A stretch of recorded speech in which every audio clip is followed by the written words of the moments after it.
We'll consider this sort of a faith moment exhortation. It's obviously not a sermon because it isn't going to go an hour and a half. It's not going to go an hour and a half. I was just thinking earlier when I was downstairs during prayer time about what we were talking about the kingdom of heaven and about seek ye first the kingdom of heaven and so forth, and Jesus' ministry, and I was visualizing him walking around the land, and doing what he did. And I kept thinking about this scripture. Scripture is actually where the scripture says, and he healed them all. He healed them all. And I thought, imagine for a moment yourself as Jesus coming out of the wilderness, headed out to do God's will. And God's will is heal them all. Didn't say, check with me on my will to see what you think my will might be. Right. And as you approach each individual, make sure you check with me on your will, his will, my will, Just go, son. I mean, he said he only did what the Father wanted him to do, and he only heard what the Father told him, and he only saw what the Father showed him, and he was all very God-centric that way. And he comes onto the scene after the devil's worked him over, if thou be the Son of God, why don't you do these miracles? Here, make loaves and rocks into bread. Here, fly off of pinnacles and land like some kind of vampire bat, Do something spectacular if thou be the Son of God. And Christ's reply is, get thee behind me and beneath me. Then he comes out of the wilderness and, okay, now we'll do all these miracles. You know what I mean? It's like, and he healed them all. And he had compassion on me, and he healed them all. And he took the bread and the loaves and the fishes, and he broke it apart and fed them all. And he... it's really kind of funny when you think about it, because it must have been a very relaxed thing. Think of the things he didn't have to worry about, Oh, am I supposed to heal that one? I wonder how I should pray about that one. Should I, Lord, show me tomorrow who I should pray for? His Christianity, as it were, if you can say he had Christianity, his big Christianity, was very,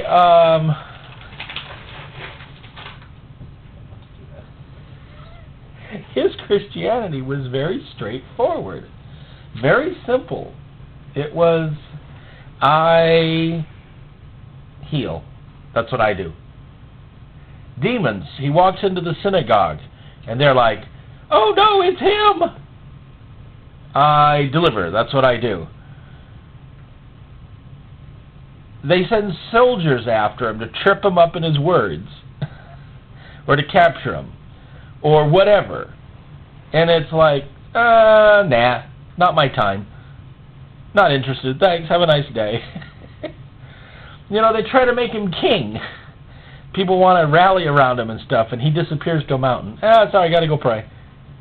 Very straightforward. But the thing that hit hard in all of that was very easy. And he healed them all. Mm-hmm. And the lady who pushes her way through the crowds grabs a healing and sucks the virtue right out of him.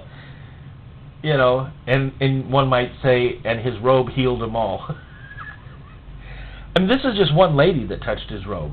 I wonder how many people, after hearing the story of the lady that dove in and touched his robe, tried to dive in and touch his robe.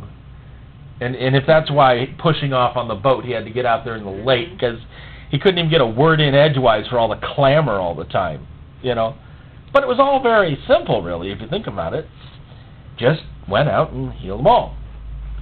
And then I got to thinking, the old allegation about, yeah, but that was then and now is now. We don't have that now. We have to seek, and we got to pray, and we got to get anointed, and we got to get appointed, and we got to get holy first, and we got like 20 or 30, who knows, religious concepts, spiritual concepts, Bible concepts, made-up concepts, all in line to go down our checklist before we get to heal one. And we healed them one. Well, the reason that one worked is because that was my gift. And the reason that one worked was because God just sovereignly did that. I don't know how he did that one. And that one over there got healed because I think it was their faith. It had nothing really to do with me. I think I just kind of said a few words because I really wasn't feeling anointed after all. It was really their faith that did it. And we got all this explaining and rationalizing and defending. And because of that, and everybody does that, we all do that, we all get this idea that the simplicity of just go and try and heal them all is not what we're supposed to be doing. Well, then I got to thinking about another verse. The verse that God said, "And I will pour out of my Spirit upon all flesh." All flesh. Not some flesh. Oh, we got to determine whether that person's going to be saved or not. How do we know who's going to be saved and who's not? I mean, it's really up to the sovereign will of God. Some are chosen, some are not chosen. So, depending on who's chosen or not chosen, we determine whether or not God wants to put His Spirit on them, Well, God really doesn't put His Spirit on people unless they're in a really sanctified, open, receptive, holy, stripped down, gave it all up place. God doesn't really visit sinners. He can't go anywhere near sin, man. He can't go near sin. So because His nature is so far away from sin and sinners, I mean, you really got to be in a certain place for that event to happen, for Spirit to come on you. And even if it does come on you, it's only there for a sovereign purpose at that point in time. You can't expect that that's going to be your permanent existence or abidance or residence. We got more lines of reasoning to explain why He shouldn't, why He couldn't, why He wouldn't, And if we don't get done burying ourselves in that unbelief, then it's the other way around. Why I couldn't, I shouldn't, I wouldn't. And we bury ourselves in our own unbelief. And then we're such good armchair religionists, we sit down and watch everybody else. Well, the reason he has the power of God in him at the age of 22 is because he was specially chosen of God and called at the age of 8. And he was, he was a druggie, and so he was already openly receptive to the possibility of other things. And she was an occultist, and you know how women are, women and emotions and all that. That kind of makes you more receptive to God and presence and so forth, because you're more open that way, and men aren't quite so open that way, and God really doesn't dump on them as easily as He dumps on them, and and I'm only quoting you things that I've either heard or read, or just these ideas that are floating loose. How about just going back to the simple of, and He poured His Spirit upon them all? How about going back to prayers that are just real basic? Lord, put Your Spirit on everybody. Yeah. Lord, heal them all. Now, but the problem is, but it's obvious God doesn't want to heal them all because He doesn't heal them all. And it's obvious God doesn't want to be involved in mankind because war is everywhere. And it's obvious that God doesn't care about our suffering because, suffering's allowed everywhere. And so that's proof that we can't really go after it all. Okay. Then answer me a question. Why did Christ die for us all? See, if Christ had been thinking like we think, religiously speaking, Christ would have gone up on that cross and said to the Father, now, before I go up on this cross, Dad, who am I dying for? Well, you're only dying for the ones which I have sovereignly chosen. Oh, I get it. Okay, I can understand that, I suppose. How many of those? Well, not too many, son. Can you just picture this conversation, this approach? If Christ had gone to the cross with the point of view that we have of how He's supposed to reach people, it really was unreasonable of Him to have a conversation with the two guys on either side of Him. He really should have been focusing on His own relationship with God, because He was in a real deep, dark trial right about then. And that deep, dark trial, when you're in deep, dark trials like that, you really don't have time to minister to anybody else hanging on crosses nearby. Because you got to work and make sure your relationship is tight and good. And I mean, I try to take some of these allegations and put them into the life of Christ and see what would happen if we try to apply it there. He heals them all. He dies for them all. He ministers to them all. He tries to pour His Spirit on them all. He sends out His 70 and says, oh, just go heal everybody. Cast out devils, heal them. Doesn't that sound really simple? I mean, just very matter-of-factly, you know. You don't see the disciples knocking on doors going, I don't know if it's the Lord's will, but we'd like to put a blessing on your house. No, what they did is they knocked on the door and said, hey, blessing on your house. Now, what can we do for you? Get out of here, you dumb Christians. I don't believe in you.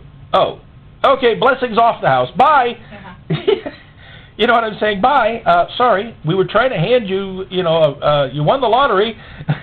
God's spiritual lottery. We came to give you the big check, but you didn't want it, so bye. See, the picture's backwards.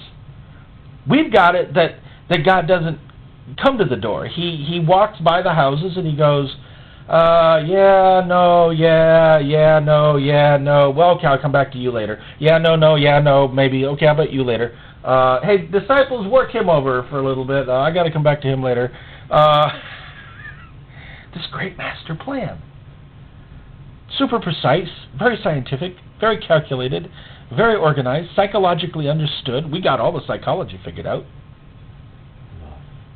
And then along comes some schmuck, some young kid, doesn't know any better, hasn't quite figured out what the schools are teaching, and says, all I know is, you guys need Jesus, all of you.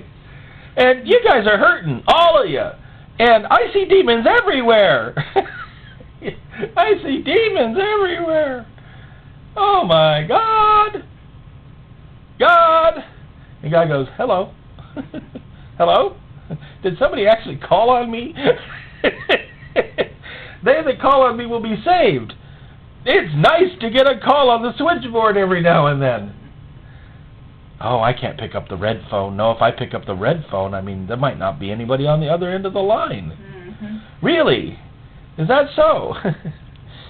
You know, I just couldn't help but wonder while I was sitting downstairs if we need to have our brains washed. Wash it away. Forget about the numbers. Quit numbering Israel. Quit numbering how many healings you get. Quit numbering how many visions you get. Quit numbering how many anointings you got or didn't got. Quit numbering it. Now, I'm not saying that people won't number it, because people will, you know.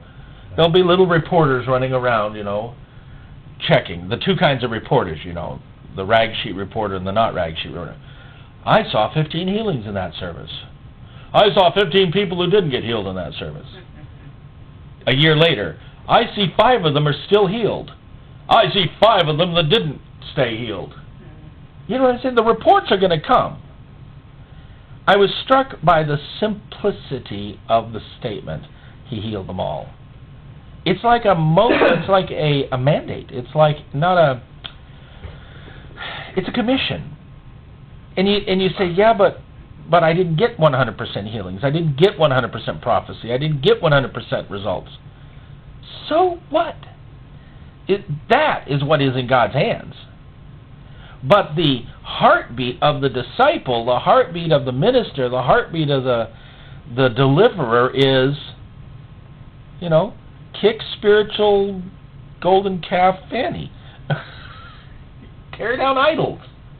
That's what the old guys did. You know, those Old Testament judges and those guys, you know, those guys who became famous in the Hall of Faith.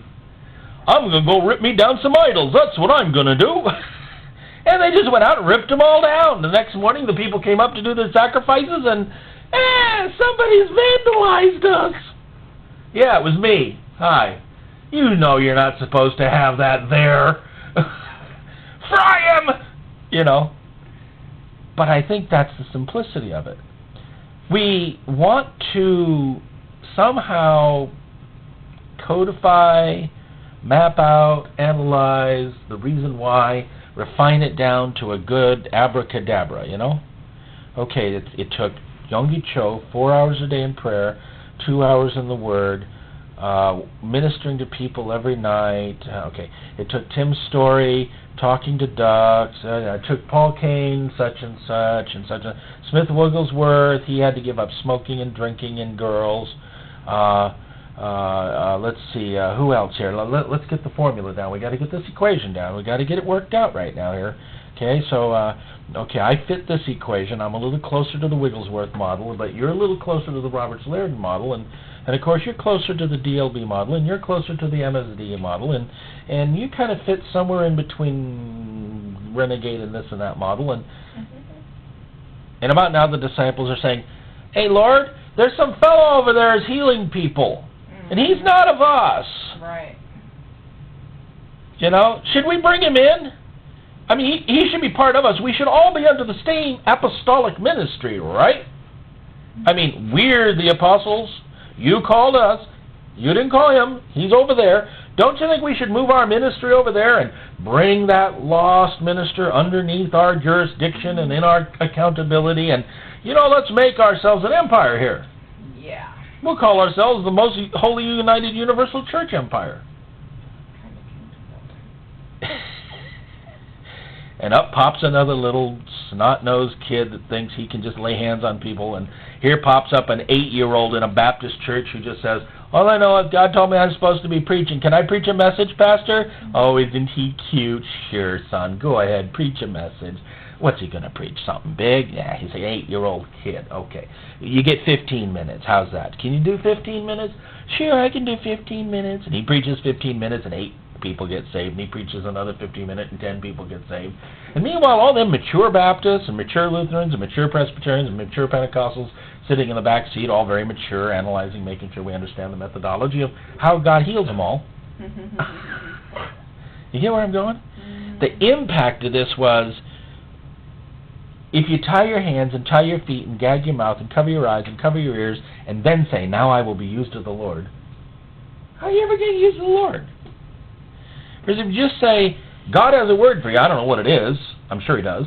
"God has a healing for you," I don't know what it is, but I'm sure he does. "God has a whatever," I don't know what it is, I'm sure he does. And you take the attitude of, "Hi, I'm a big, fat, open, wide vessel of whatever," you know, and it probably is uncomfortable to hop up on a little bike or like the one I remember from what's his name, not Wigglesworth, Branham. You know, Lord tells him, "Get up, go down, I want you to stand on this street corner, and a car's going to pull up, and when you see this red car, that's the one I want you to talk to the guy in that car." You know, we have a hard enough time if a friend calls us on the phone and says, "Help, I'm stranded in downtown Seattle. My car died." "Okay, I'll be there in about 5 hours. You know, God calls, it's like, you know, "Can I do that tomorrow, Lord?" It's okay, right? I mean, he's not going to, like, die tonight, is he? I can get to him tomorrow. But if it's the Lord really is trying to save them all, he is really not willing that any should perish, even though some will. If he really is in the category of that all should come to the knowledge of salvation, and to those who won't, they still will end up bowing every knee in front of Christ anyway. They're going to bow anyway. So the net goal of God is still the same. You will honor my son. Every knee will bow. What I want to know is today or tomorrow. I didn't say you had a choice of no. I said today or tomorrow. Yeah. You know, the resurrection is coming. Everybody will be resurrected. I am the resurrection. I am the life. I am going to pull you all out of your graves. You know what I mean? You're not going to be unhealthy, dead carcasses walking around because I don't raise up zombies. You're all going to be well before we go to phase 2, you know. It's just a question of you want to be well now or later. And while we're sitting here analyzing God, counting numbers, tabulating Israel's successes and failures, writing books about who must not be of God because of their list of failures and who must be of God because they never tried, all the while, it is God saying, you know, I got a whole lot of people I need to talk to. So it kind of struck me that we're really in that weird catch-22 now. We're old enough to know better. We're young enough not to know well. But God hasn't changed. Hasn't changed at all. And maybe we should just stop with the whole what-if scenarioing, and stop with the looking in the mirror thing. Oh, no, I can't because... And just stop all that and just simply say to the Lord, okay, you want them all? Which one do we give the word of prophecy to? Which one do we get discernment on? Which one do we get word of knowledge on? Gifts of the Spirit. It's not always for delivery. Sometimes it's to know what's going on and to get the job done. Which one do I water? Which one do I plant? Which one do I harvest? You know, it dawned on me that we don't even pay attention to that at all. You know? You're supposed to have harvesters. You're supposed to have planters. You're supposed to have waterers. You're supposed to have reapers. You know, who do we reap? Maybe we're pouring water on somebody who's ready to be reaped. You know, maybe we're trying to plant seed in a heart that somebody's already put so much seed in there that the only problem is it's never gotten any water. You know what I'm saying? We're not being very precise in the way we approach this, and yet at the same time we're being overly precise in the way that we're approaching this. So I think my exhortation on all this is, Lord, get us gifted, like we said. Keep working on us to learn how to yield to your Spirit, not quench it, grieve it, hinder it. But maybe our mental picture needs to change first and say, okay, everybody's fair game. Everybody. Anybody. There is no nobody. There is no maybe somebody. And let them go through their Pharaoh's 10 tests scenario. You know what I mean? Let them wrestle with, okay, I'll let my spirit go. No, it's mine. I'm going to keep it to myself. Okay, I'll let it go. No, it's mine. I'm going to keep it to myself. No, it's my life. I get to do it. It's mine. Let them go through that, and their crop will develop to what it's supposed to develop to. But our purpose is give. Carefully, wisely, but not carefully, wisely. Not, maybe I shouldn't because, or... Instead, simply say, okay, here I am, Lord, give me exactly what I should do. Because that's what Christ did. Exactly what you want me to do. Last two comments. Back to the subject of power. Somewhere when we were talking this morning and you were saying something, I can't at the second quote, I was triggered on the memory of Elijah. Elijah walks up and says to the people who have been manifesting occult power, now you guys have got to decide who's God here. So we're going to have a contest of fire. See, and the thing that's always odd about that is people don't catch the significance of that. Those 400 priests expected something to happen. They weren't just out there cutting themselves because it was fun.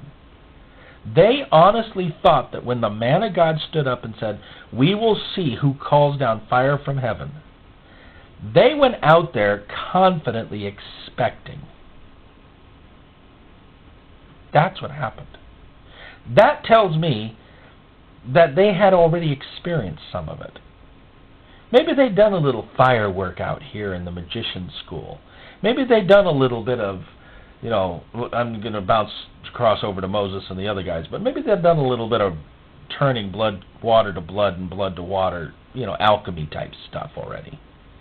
Maybe they'd already played with spirits enough that they got a few demons on tap, so to speak. They expect something. New Agers don't just do New Age because it's a cool idea. The lady I quoted you earlier to, the psychic, she's not psychic, she didn't call herself a psychic, she was a psychologist teaching energy therapy. She receives word of knowledge. She reads people. She gets stuff. Has been since she was a little girl.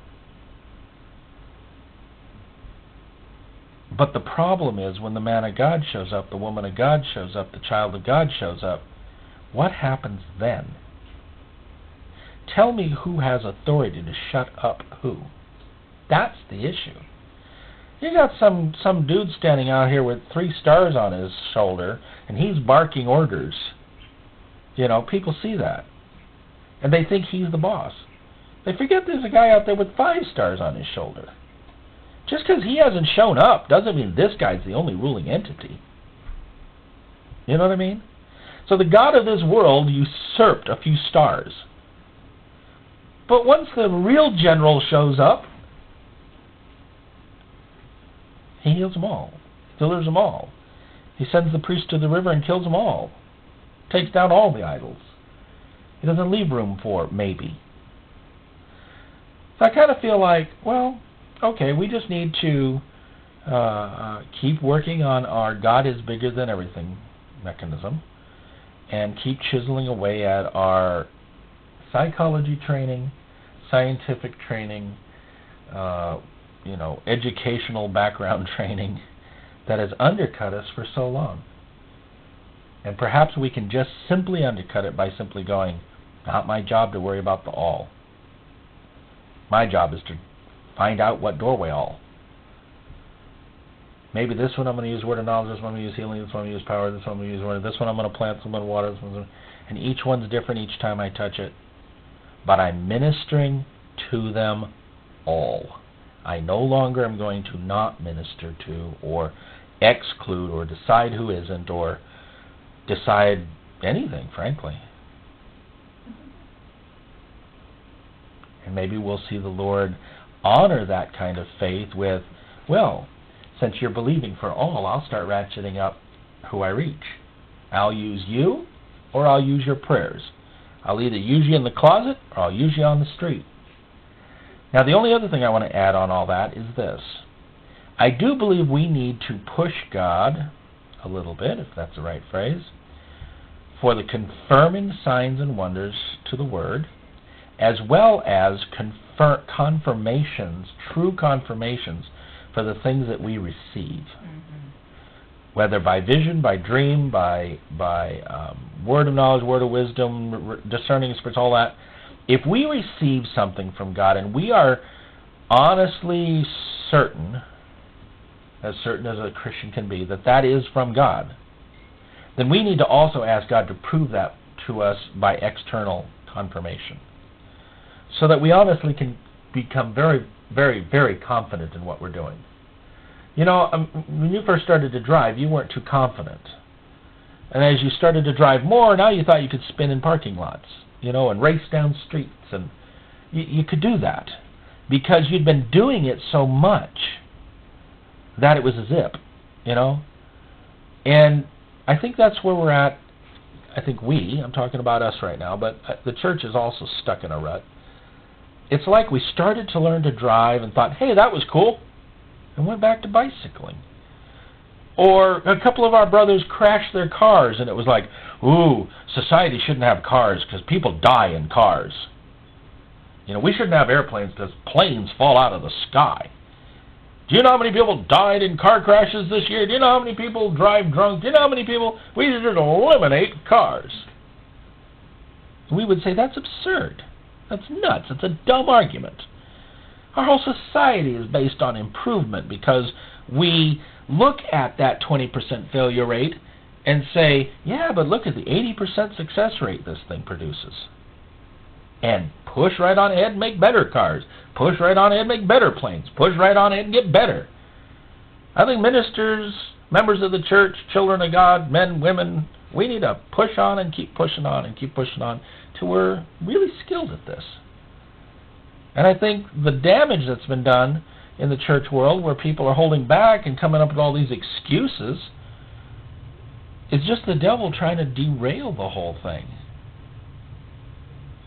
So, as for us here at this little household, push on, press on, change your perspective, change your, what's the word I'm looking for, your MO, your method of operation, your a priori, your key coding, your prime directive.